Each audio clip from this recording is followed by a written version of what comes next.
Hello, I have Natso from Mongolia here. Hi, Natso. Hi, Itka. Can you tell me about the coronavirus situation in Mongolia? Sure. So far, we have about 37, 38 cases. Nine of them have recovered. Um, and because these are more isolated cases, so far the society, as it were, we're functioning more or less stably. Uh, and we have had our first patient or index patient back in February or March 10th. On March 10th, we found out that uh, someone who came from France had contracted the, the, the virus and had arrived on March 2nd and um, had been in both and that person was both in Mongolia. I mean, Ulaanbaatar, the capital, and another province called Dorngobi. And we found out about it on March 10th. So we were like, "Whoa, we didn't know we had this, disease in Mongolia for 8 whole days." So we were all scrambling to go into lockdown, and uh, we isolated the patient, and since then, uh, all the borders, all the schools, all public gatherings have been prohibited, um, and that's back in March 10th.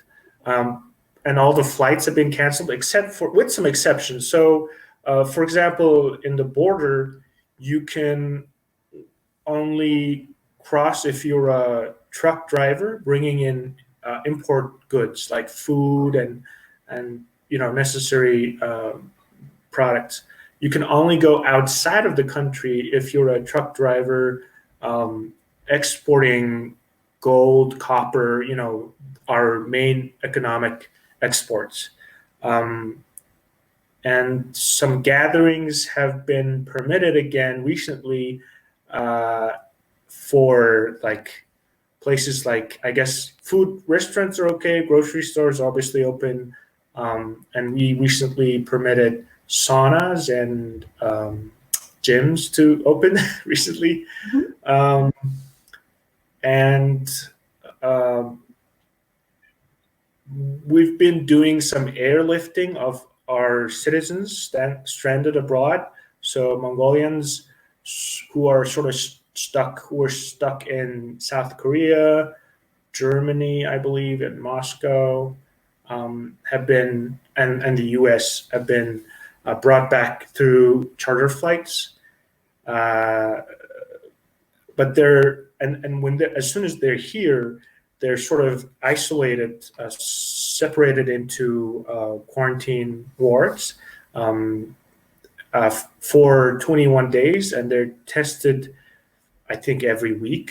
And if any of them test positive, and they're sort of isolated individually, and if any of them test positive, they're treated, and after 21 days they go into another like a health resort kind of place, and they're observed for I think 21 or 14 days, and if they're still negative, they're they're sent to like a home isolation where they're just home, but they're not permitted to do anything else, or I mean go outside, etc. for 14 days.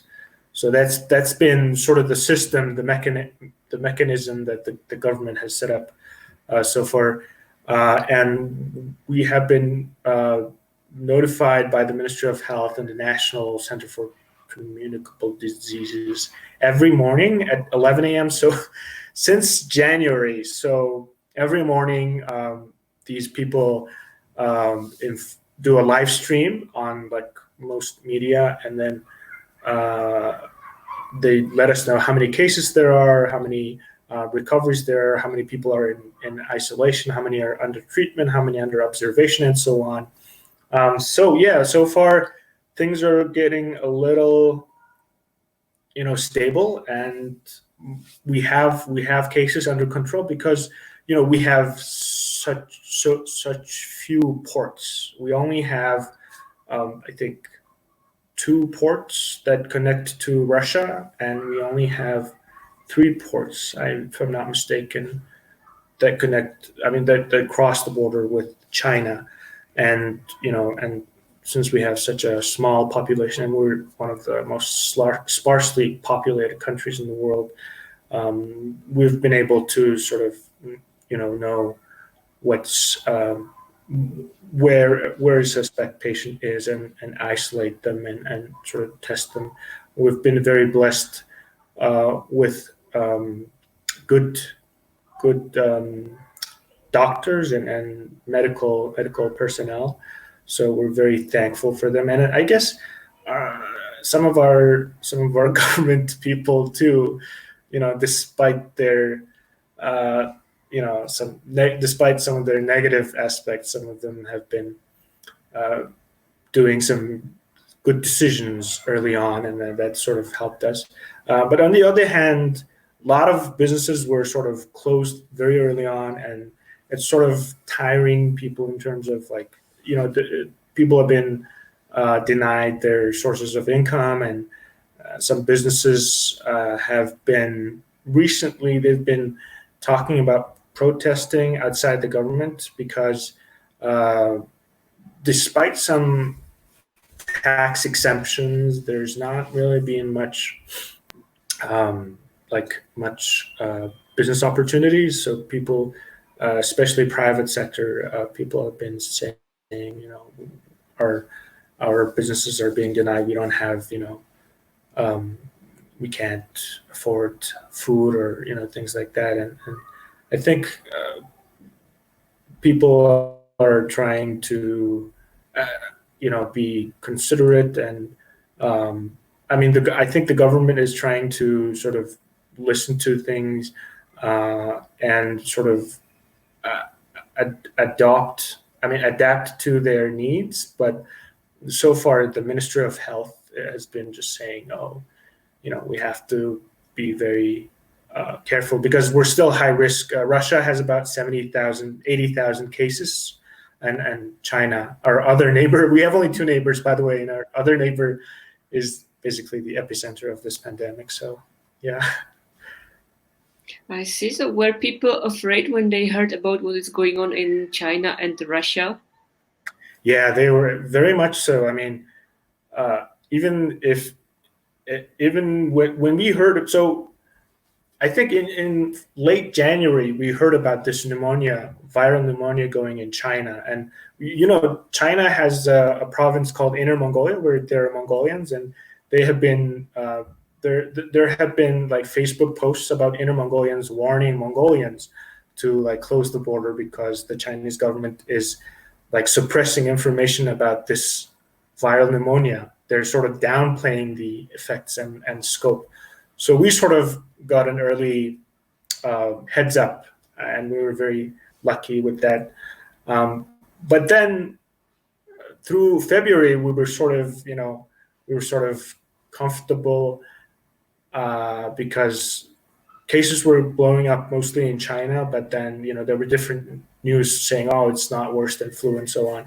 But then on March 10th, there was this case of an imported patient. It was a French citizen, and people were just hysteric on social media. They're like literally, you know, uh, metaphorically grabbing their pitchforks and saying, "Oh, that foreigner brought the case. We should not let him let him off easily." So, but luckily, it was contained. Most of the people who were in close contact with that patient tested negative, even after testing it for even after having been tested for several weeks. And wearing masks actually have been like a big de facto rule in Mongolia, as far as I'm concerned, from very early on. Like I remember our grocery store downstairs, they had a sign that says, "We won't let you in if you don't wear a mask," way early back in like January or February even. So wearing masks have been it was like a big thing way early, and I think that's helped too. Um, And was even very now, compulsory? Was it yeah, compulsory to wear masks? yeah, you could say that, yeah. I mean, was there any fine if you don't wear a mask? We do have now. I don't exactly remember when we announced or instituted this fine, but there's a 150,000 to a group fine. I guess that's oof, $40, 50 dollars something, $55 fine, and I think the regulation. I think we were like essentially in a practical lockdown starting on March 10th, and that's when people really tried to institute these fines and everything. You couldn't take public transportation if you didn't wear a mask. You couldn't go into grocery stores if you didn't wear a mask. At that time, there was a brief, misinformation about people not necessarily needing to wear masks, and some people, I for one, didn't wear masks for a day or two, and when I was in some supermarkets, I definitely had some mean mean looks from people because everyone else was wearing masks. Yeah. I can imagine if they are afraid, they would give you a look. Yeah, yeah. I know you asked about what the countryside is like these days, how people are coping with COVID-19 up there, but I really don't know much. I've not been in touch with anyone in the countryside these days. My wife tells me from her Mhm. work that some people are more or less unaffected because they're more or less autonomous. They have more or less autonomous livelihood. Um, but obviously, like sometimes whenever a new case is introduced, like whenever we discover a new case, for example, like recently, most of the people coming from Russia, the truck drivers, and before we closed the border with Russia, we were receiving some students coming back to Mongolia, and most of them were positive. So Oh. Mm. essentially, the capital city here, we blocked the road, we closed the road that connects us with our northern part.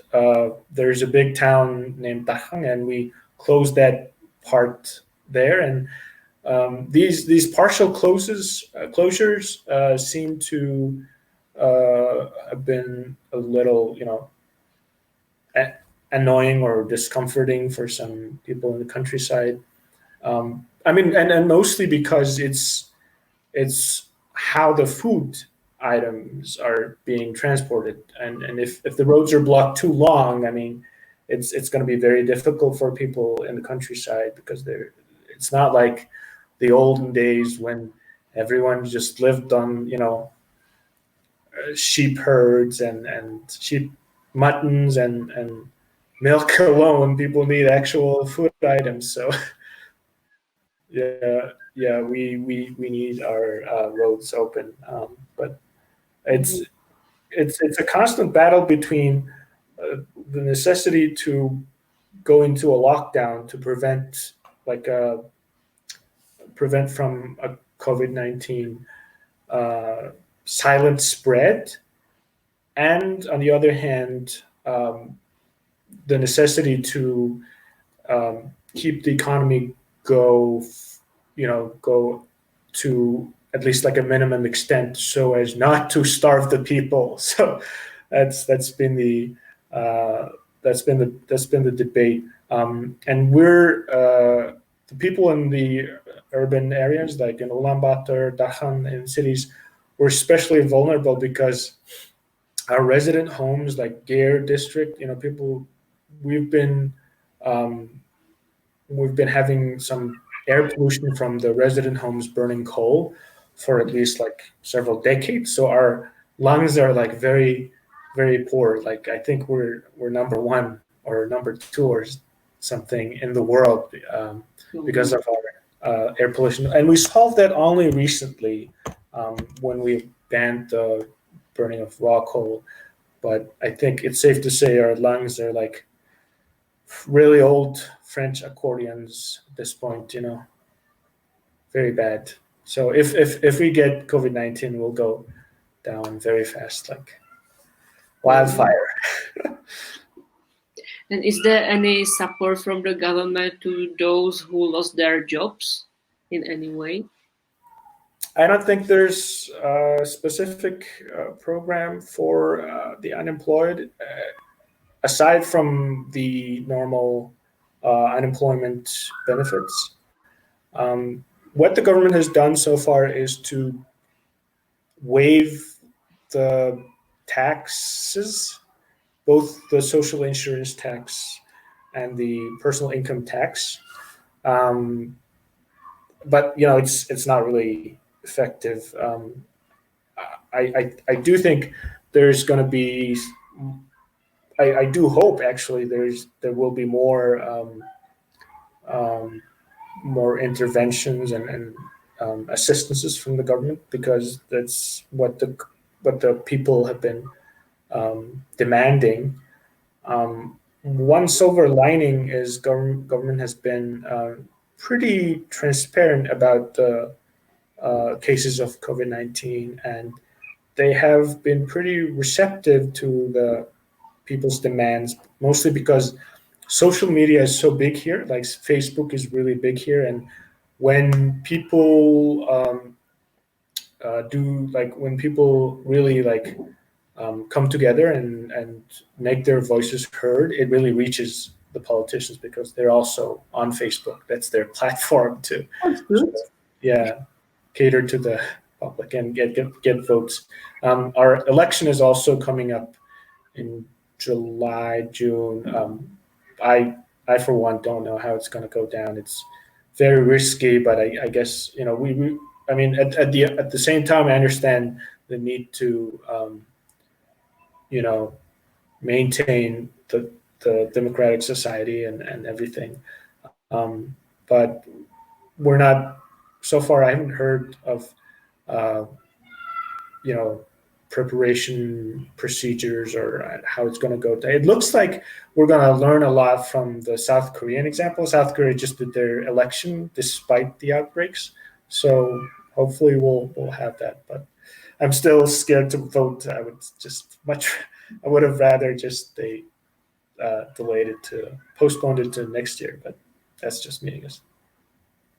Well, you will see what will be the final decision. Yeah, yeah. Okay, so thank you so much for telling me about the situation. It was great having you here. Thank you, thank you. Yeah. Thank you. Bye bye. Bye.